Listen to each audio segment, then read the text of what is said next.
भाग 21। सारे रास्ते में उन दोनों में केवल ये बातें हुई।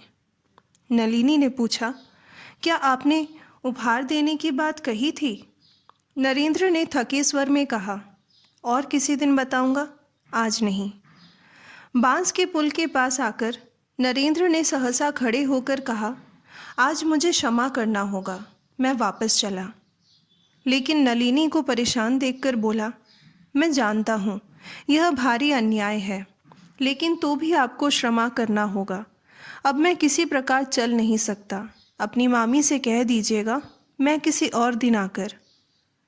उसके संकल्प के इस आकस्मिक परिवर्तन से नलिनी जितनी हैरान हुई थी, उसकी आवाज़ सुनकर और चेहरे को देखकर और अधिक हैरान हो उठी। अधिक अनुरोध न करके बोली, आज तो नहीं हुआ, लेकिन फिर कब आएंगे? परसों आने की कोशिश करूँगा, कहकर नरेंद्र तेज़ी से रेलवे स्टेशन की ओर चल पड़ा। मैदान पार होने में थोड़ी ही देर थी, देखा कोई लड़का हाथ ऊंचा किए उसकी ओर अंधाधुंध दौड़ा चला आ रहा है। वह हाथ उठाकर ठहरने का इशारा कर रहा था। नरेंद्र रुककर खड़ा हो गया। पल भर बाद ही परेश ने पास आकर हाफते हाफते कहा, माँ जी ने बुलाया है तुमको, चलो। मुझे? हाँ, चलो ना। नरेंद्र ने संदिग्ध स्वर में कहा, तू समझ नहीं सका रे, मुझे नहीं बुलाया होगा। परेश ने जोर से सिर हिलाकर कहा, तुम्हें ही बुलाया है, तुम्हारे सिर पर साहब की टोपी तो लगा है, चलो। तेरी माँ जी ने क्या कहा है तुझसे? परेश बोला, माँ जी उस ऊंची छत से दौड़ती हुई नीचे आई और बोली, दौड़ जा, सीधे जाकर बाबू को पकड़ ला, सिर पर साहब की टोपी लगाए हैं, जा दौड़ा जा, तुझे एक बहुत अच्छी चाकरी दूंगा, जल्दी चलो। इतनी देर बाद उसकी व्यग्रता का कारण मालूम हुआ। चाकरी के लोभ में ही इस कड़ी धूप में इंजन के वेग से दौड़ा चला आया है, इसलिए किसी भी प्रकार छोड़कर नहीं जाएगा। एक बार तो उसके मन में आया कि लड़के की चाकरी की कीमत देकर विदा कर दे, लेकिन आज ही इस तरह बुलाने का क्या कारण है?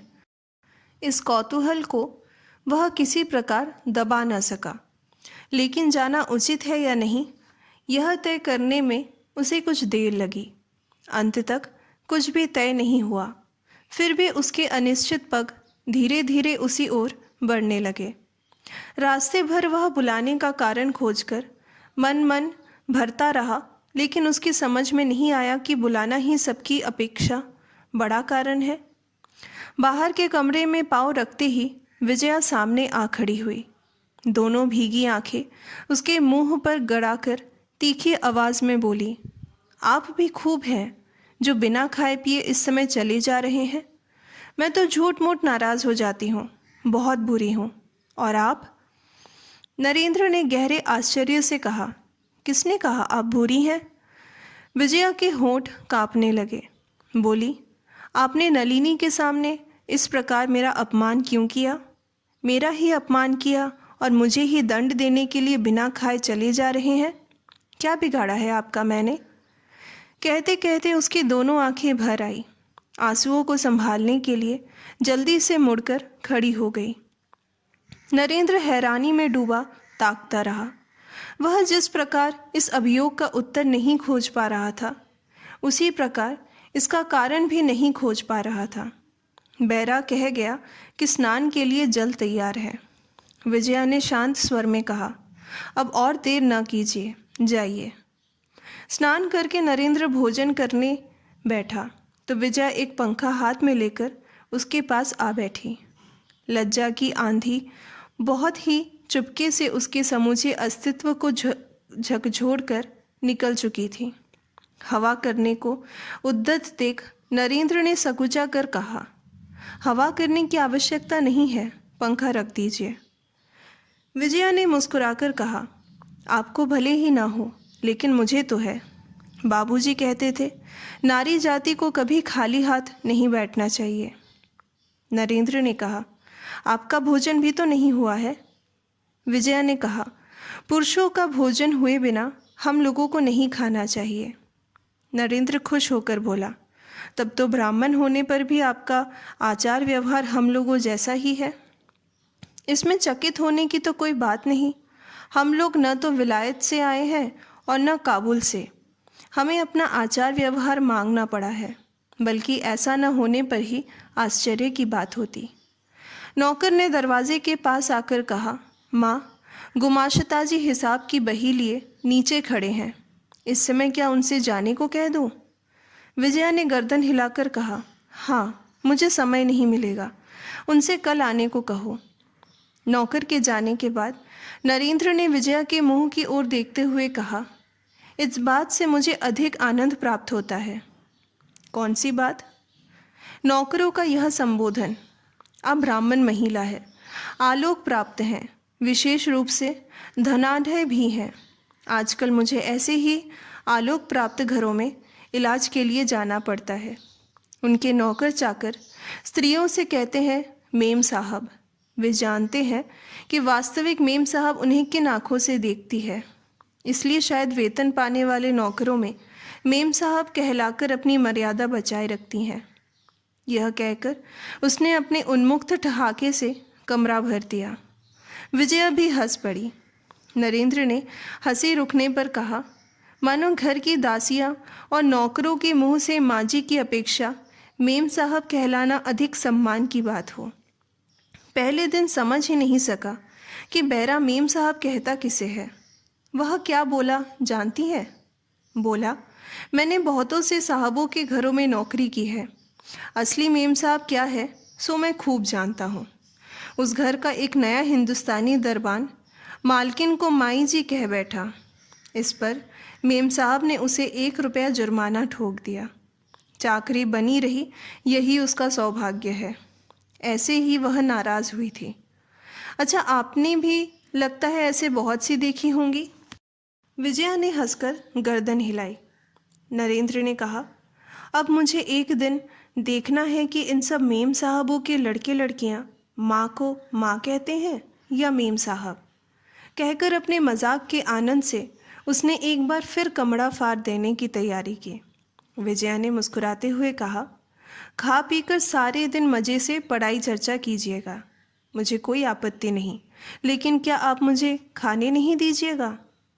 नरेंद्र ने लज्जित होकर जल्दी जल्दी 2-4 कौरे निगले ही थे कि फिर सब कुछ भूल गया। बोला, मैं भी तो 4-5 वर्ष विलायत में रहा, लेकिन वे विदेशी साहब लोग।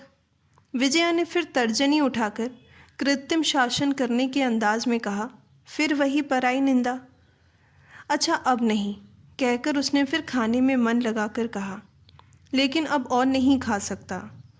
विजया ने अप्रसन्नता से कहा, वाह, कुछ भी तो नहीं खाया? नहीं, अभी नहीं उठ पाइएगा।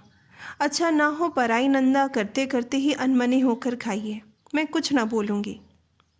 नरेंद्र ने हंसना चाहा था कि सहसा अत्यंत गंभीर होकर बोला, आप इतने पर भी कहती हैं मैंने खाया नहीं, लेकिन मेरा कलकत्ता का रोज़ाना का खाना अगर देखिए तो हैरान हो जाइएगा। देख नहीं रही कि इन कुछ महीने के अंदर ही इतना दुबला हो गया हूँ। हमारे वासे का ब्राह्मण जैसा पाजी है, नौकर भी वैसा ही बदमाश आ जुटा है। सवेरे रांध रूंध कर कहाँ चला जाता है पता नहीं। मुझे किसी दिन लौटना पड़ता है 2 बजे या किसी दिन तो 4 बज जाते हैं। वही ठंडा सूखा भात दूध किसी दिन या तो बिल्ली पी जाती है या खिड़की में से कौवे घुसकर सब कुछ फैला जाते हैं। देखते ही घृणा होती है। महीने में आधे दिन तो बिल्कुल खा ही नहीं पाता। क्रोध से विजया का मुंह लाल हो उठा। उसने कहा, ऐसे नौकर चाकरों को दूर क्यों नहीं कर सकते? इतने रुपए वेतन पाकर भी वासे में अगर इतना कष्ट है तो नौकरी करने से क्या लाभ है? नरेंद्र ने कहा, एक हिसाब से आपकी बात सच है। एक दिन किसी ने संदूक में से पैसे चुरा लिए, एक दिन खुद ही कहीं 100-100 के रुपए के 2 नोट खो बैठा। अस्त व्यस्त रहने वाले व्यक्ति के लिए तो पग पग पर संकट है। तो भी मुझे दुख कष्ट सहने पर खाने का कष्ट कभी कभी असह्य हो उठता है। विजया मुंह नीचे किए चुप बैठी रही। नरेंद्र ने कहा, सचमुच मुझे नौकरी अच्छी नहीं लगती। मैं कर भी नहीं पाता। आवश्यकताएं मेरी बहुत ही मामूली सी है। आप जैसा कोई बड़ा आदमी दोनों जून 4 कौर खाने को दे देता तो अपने काम में रहते और कुछ भी नहीं चाहता। लेकिन ऐसे बड़े आदमी क्या अब, कहकर एक बार और ऊंची तरह हंसी की तरंग लहरा दी। विजया पहले की तरह नीचा मुंह किए चुपचाप बैठी रही। नरेंद्र ने कहा, अगर आपके पिताजी जीवित होते तो मेरा बहुत उपकार हो सकता था। वह निश्चय ही मुझे इस गुलामी से मुक्ति दिला देते। विजया ने उत्सुक नज़रों से देखकर पूछा, यह किस तरह जाना? उन्हें तो आपने कभी देखा भी नहीं था। नहीं, मैंने उन्हें कभी नहीं देखा। उन्होंने भी शायद मुझे नहीं देखा। फिर भी वह मुझे बहुत चाहते थे। किसने रुपया देकर मुझे विलायत भेजा जानती हैं? उन्होंने ही। अच्छा, क्या वह कभी हम लोगों के कर्ज के संबंध में आपसे कुछ कह नहीं गए? विजया ने कहा, कह जाना संभव है, लेकिन आप किस बात की ओर इशारा कर रहे हैं उसे बिना समझे तो उत्तर दे नहीं सकती। नरेंद्र ने पल भर मन ही मन कुछ सोचा। कहा, जाने दीजिए, अब तो यह चर्चा बेकार है। विजया ने नम्र होकर कहा, नहीं बताइए, मैं सुनना चाहती हूँ। नरेंद्र थोड़ा सोचकर बोला, जो बात चूक चुकाकर समाप्त हो गई है उसे सुनकर अब क्या होगा बताइए। विजया ने जिद करके कहा, नहीं, यह नहीं होगा, मैं सुनना चाहती हूँ, आप बताइए। उसका अत्यधिक आग्रह देखकर नरेंद्र हंसा। बोला, बताना निरर्थक ही नहीं, लज्जाजनक भी है मेरे लिए। शायद आप सोचेंगी कि मैं चालाकी से आपके सेंटिमेंट पर चोट देकर। विजया अधीर होकर बीच में ही रोक कर बोली, मैं और अधिक खुशामद नहीं कर सकती, आपके पैरों पड़ती हूँ, बोलिए। अगर खाने पीने के बाद कहूँ? नहीं, अभी। अच्छा, कहता हूँ, लेकिन एक बात पूछता हूँ, क्या हमारे मकान के बारे में कभी कोई बात उन्होंने नहीं कही? विजया सारी सहन शक्ति खो बैठी, लेकिन उत्तर नहीं दिया। नरेंद्र ने मुस्कुराते हुए कहा, अच्छा, नाराज़ मत होइए, कहता हूँ।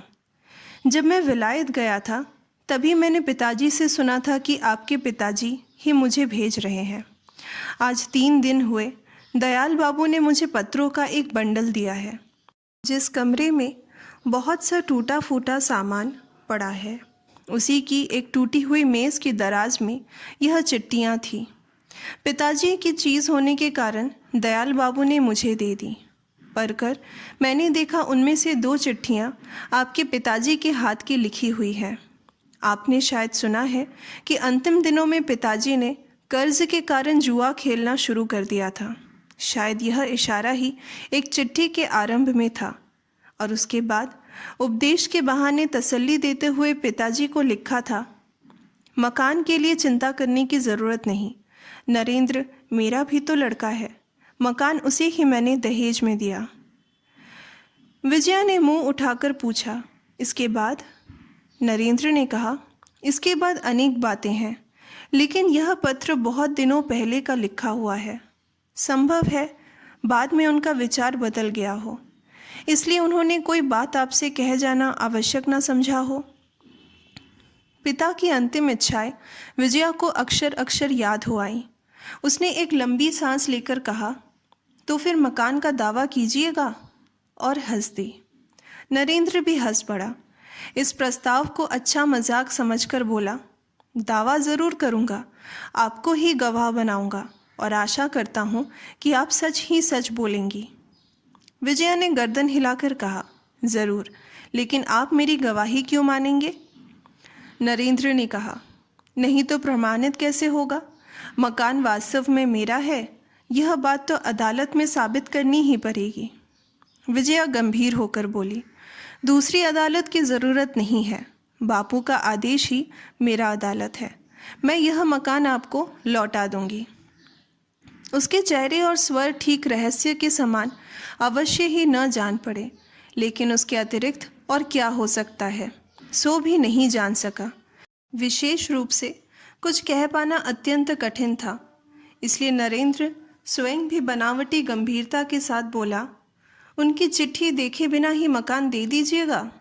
विजया ने कहा, नहीं, मैं चिट्ठी देखना चाहती हूँ, लेकिन अगर उसमें यही बात लिखी है तो उनके आदेश को मैं किसी भी प्रकार अमान्य नहीं करूँगी।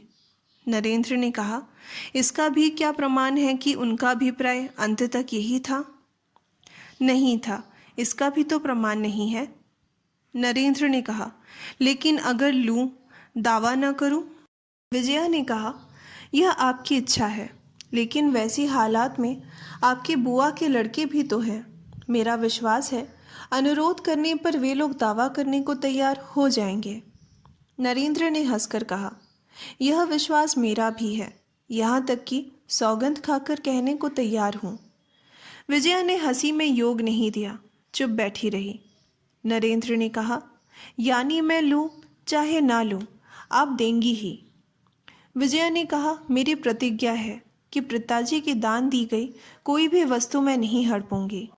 उसके संकल्प की दृढ़ता देख नरेंद्र चकित और मुग्ध हो उठा। कुछ पल चुप रहकर बोला, वह मकान जब आपने सत्कर्म में दान कर दिया है, तब मेरे न लेने पर भी आपको हड़प लेने का पाप नहीं लगेगा। इसके सिवा वापस लेकर मैं करूँगा भी क्या, बताइए? मेरा कोई नहीं है जो उसमें रहे और मुझे बाहर ही कहीं ना कहीं काम करना पड़ेगा। जो व्यवस्था हुई वही सबसे अच्छा है। एक बात यह भी है कि इस विषय में आप विलास बाबू को किसी भी तरह राजी नहीं कर सकेंगी। इस अंतिम बात से विजया मन ही मन जल उठी। बोली, मेरे पास इतना अधिक समय नहीं है कि अपनी चीज़ के लिए दूसरों को राजी करने की कोशिश में बर्बाद करती फिरूं। लेकिन आप एक काम और भी कर सकते हैं। जब आपको घर की आवश्यकता नहीं है तो मुझसे उसका उचित मूल्य ले लीजिए। तब आपको नौकरी भी नहीं करनी पड़ेगी और आप निश्चिंत होकर अपना काम कर सकेंगे। आप राज़ी हो जाइए नरेंद्र बाबू। इस प्रार्थना के स्वर में सहसा नरेंद्र के हृदय में बाण के समान बेधकर उसे बेचैन कर दिया। हालांकि विजया ने बुझे चेहरे पर इस प्रार्थना का छिपा संकेत पढ़ने का उसे अवसर नहीं मिला, लेकिन यह मजाक नहीं है, सच है। यह समझने में उसे देर लगी। पिता के कर्ज की अदायगी में उसे गृहहीन करके यह लड़की सुखी नहीं है, बल्कि दुख ही अनुभव कर रही है। लेकिन कोई बहाना खोजकर उसके दुख का भार को हल्का कर देना चाहती है। यह जानकर उसका हृदय भर आया। लेकिन इसलिए तो इस प्रकार का प्रस्ताव स्वीकार की लेने से काम नहीं चलता जिसका वह अधिकारी नहीं है। वह भीख में ले ले और भी एक बड़ी बात है। जो सांसारिक मामले पहले बहुत बड़ी समस्या थे, उनमें से अधिकांश उसके लिए अब आसान हो गए हैं। उसने स्पष्ट देख लिया है कि विलास के संबंध में विजया आवेश में भले ही कुछ कह डालने उसे बाधा को ठेलकर अपने संकल्प को कार्य रूप में परिणत नहीं कर पाएगी। इससे उसकी लज्जा और व्यथा ही बढ़ेगी और कुछ नहीं होगा। कुछ पल स्नेह से देखने के बाद बोला, आपके मन की बात मैं समझता हूँ। गरीब को किसी बहाने से कुछ दान करना चाहती है, यही ना? ठीक यही बात आज भी एक बार पहले कही जा चुकी थी। दोबारा सुनकर विजया ने दुखी होकर कहा, इस बात से मुझे कितना दुख होता है आप जानते हैं। तब वास्तविक क्या बात है, सुनो। विजया ने कहा, मैं प्रारंभ से ही सच कह रही हूँ, लेकिन आपका मन पापी है, इसलिए आप विश्वास नहीं कर सकते। आप गरीब हो, बड़े आदमी हो, इससे मुझे कोई सरोकार नहीं। मैं केवल पिताजी के आदेश का पालन करने के लिए ही आपको मकान वापस कर देना चाहती हूँ। नरेंद्र सहसा गंभीर होकर बोला, इसमें भी एक झूठ रह गया, लेकिन उसे जाने दीजिए।